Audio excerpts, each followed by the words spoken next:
ఇప్పుడే country delight యాప్ని download చేసుకోండి. Download the country delight app now.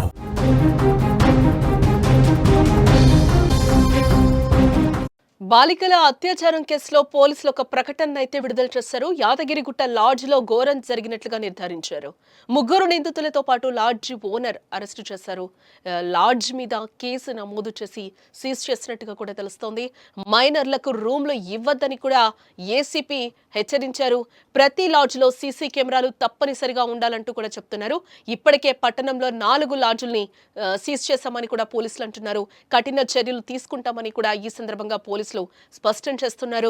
Alwal police station పరిధికి చెందిన ముగ్గురు 9వ తరగతి బాలికలపై యాదగిరిగుట్టలో జరిగిన అత్యాచారం కేసు ఇప్పుడు రాష్ట్ర వ్యాప్తంగా సంచలనం సృష్టిస్తోంది. బాలికలు అదృశ్యం కావడంతో అల్వాల్ పోలీస్ స్టేషన్ లో కేసు అయితే నమోదైంది. నిందితులు బాలికలను యాదగిరిగుట్టకు తీసుకెళ్లినట్లుగా కూడా దర్యాప్తులో తేలింది. ఈ నేపథ్యంలో అల్వాల్ పోలీసులు యాదగిరిగుట్ట పోలీసుల సహకారంతో రంగంలోకి దిగారు. యాదగిరిగుట్ట పట్టణంలో ఉన్న సోమేశ ప్రైవేట్ లాడ్జ్ లో ఈ ఘోరం జరిగినట్లుగా కూడా పోలీసులు నిర్ధారించారు. ఈ లాడ్జ్ లో ముగ్గురు మైనర్ బాలికలను, ముగ్గురు యువకులు 3 వేర్వేరు రూముల్లో ఉంచి ఈ అఘాయిత్యానికి పాల్పడినట్లుగా ఏసీపీ తెలిపారు.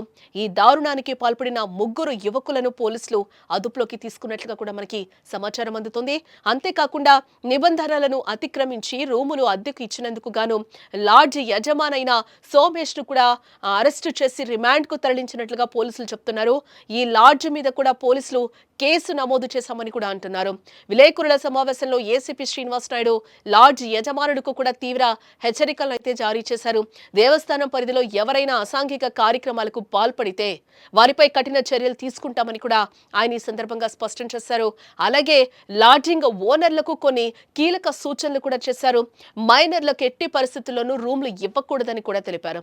ఒకవేళ ఎవరికైనా రూమ్లు ఇవ్వాల్సి వస్తే వారి ఆధార్ కార్డులు తీసుకున్న తర్వాతే మేజర్లకు మాత్రమే రూమ్లు ఇవ్వాలని కూడా ఆదేశించారు. అంతేకాకుండా ప్రతి లాడ్జ్ లో ఖచ్చితంగా సీసీ కెమెరాలు ఏర్పాటు చేసుకోవాలని కూడా ఏసీపీ శ్రీనివాస్ నాయుడు చెప్పారు. ఈ విషయంలో నిబంధనలు పాటించని వారిపై కఠినంగా వ్యవహరిస్తామని కూడా పోలీసులు ఈ సందర్భంగా హెచ్చరిస్తున్నారు. ఈ నెల 20న యువకుల మాటలు నమ్మిన ముగ్గురు స్కూల్ బాలికలను మధు, వంశీ, అరవింద్, నీరజ్ అనే ముగ్గురు నిందితులను సరదాగా ఔటింగ్ కి వెళ్దామని నమ్మించి అనంతరం వారిని బస్సులో యాదగిరిగుట్టకు తీసుకెళ్లారు. అక్కడికి చేరుకున్న తర్వాత ఒక లాడ్జిలో 3 వేర్వేరు రూములు తీసుకున్నారు. ఆ గదుల్లో ఆ ముగ్గురు బాలికలపై నిందితులు అత్యాచారానికి పాల్పడినట్లుగా కూడా ఇక్కడ పోలీసులు తేల్చారు.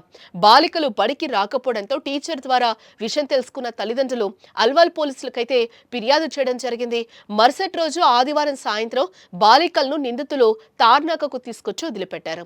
తమపై జరిగిన దారుణాన్ని బాలికలు తల్లిదండ్రులకు వివరించారు. పోలీసుల మెడికల్ టెస్టుల్లో అత్యాచారం జరిగినట్లు కూడా నిర్ధారణ అయిందంటున్నారు. ఈ కేసును సీరియస్ గా తీసుకున్న పోలీసులు ప్రధాన నిందితుడు మధుతో పాటు వంశీ, అరవింద్, నీరజ్లను ఇప్పటికే అరెస్టు చేసినట్లుగా కూడా పోలీసులు చెప్తున్నారు.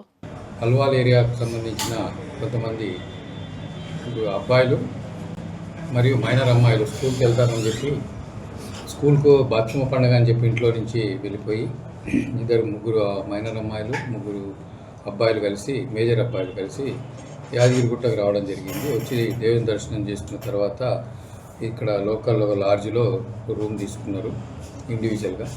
వాళ్ళు ఆ లాడ్జ్ ఓనర్ ఎటువంటి వాళ్ళ ఏజ్ పత్రాలు చూడకుండా వాళ్ళకి లాడ్జ్ ఇవ్వడం జరిగింది. తర్వాత వాళ్ళు ఇక్కడ ఈ లాడ్జ్లో స్టే చేసి వాళ్ళు శారీరకంగా కార్యక్రమాలు పాల్గొన్న తర్వాత ఇంటికి పోయినారు. ఇంటికి పోయిన తర్వాత ఆ పిల్లలు వాళ్ళ తండ్రులకు చెప్తే అప్పటికే వాళ్ళు మిస్సింగ్ కేసు ఒకటి అల్వాల్ పోలీస్ స్టేషన్లో రిజిస్టర్ అయింది.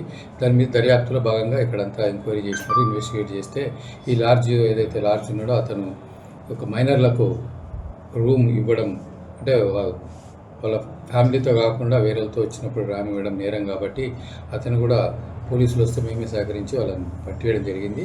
అతను కూడా నిన్న జ్యుడిషియల్ రిమాండ్ పంపించడం జరిగింది. ఆ కేసు విషయంలో ఓన్లీ గుడికి వచ్చిన వాళ్ళు దర్శనం చేసుకొని పోవడాలు తప్ప ఇటువంటి అసహ్య కార్యక్రమాలకు ఈ అడ్డాగా దాన్ని చేస్తే చట్టం చాలా కఠినంగా శిక్షించడం జరుగుతుంది.